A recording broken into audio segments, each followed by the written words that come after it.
పురుషులకు కూడా ఉచిత బస్సు ప్రయాణం. తెలంగాణలో పురుషులకు కూడా ఉచిత బస్సు ప్రయాణం అయితే ప్రభుత్వం కల్పించింది. అయితే ఇది తాత్కాలికంగా కొంతమంది పురుష విద్యార్థులకు మాత్రమే కల్పించడం అయితే జరిగింది.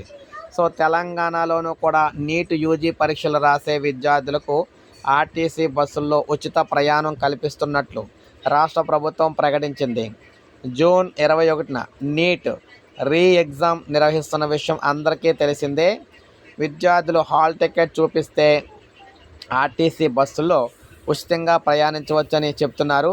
ఎందుకంటే ఇప్పటికే మన పక్క రాష్ట్రమైన ఏపీలో విద్యార్థులకు బస్సులో పురుష విద్యార్థులకు బస్సుల్లో ఉచిత బస్సు ప్రయాణం అయితే కల్పించడం జరిగింది. అయితే ఆంధ్రప్రదేశ్లో ఇచ్చారు కాబట్టి తెలంగాణలో ఉన్న వారందరికీ కూడా, తెలంగాణలో ఉన్న విద్యార్థులు పురుష విద్యార్థులందరికీ కూడా ఆ రోజు 21వ తారీఖున నీట్ ఎగ్జామ్ రోజున ఉచిత బస్సు ప్రయాణం అయితే కల్పిస్తున్నారు. హాల్ టికెట్ చూపిస్తే చాలన్నమాట. ఫ్రీ బస్ అయితే ఇక్కడ ఫ్రీ బస్ అయితే పురుషులకు కూడా ఇవ్వడం అయితే జరిగింది. సో ఇప్పుడే మనకి అప్డేట్ అయితే రిలీజ్ చేయడం అయితే జరిగిందనమాట. సో ప్రతి ఒక్కరు ఒక లైక్ చేయండి. సబ్స్క్రైబ్ చేసుకోకపోతే మన ఛానల్ సబ్స్క్రైబ్ చేసుకొని ఫాలో అవుతూ ఉండండి.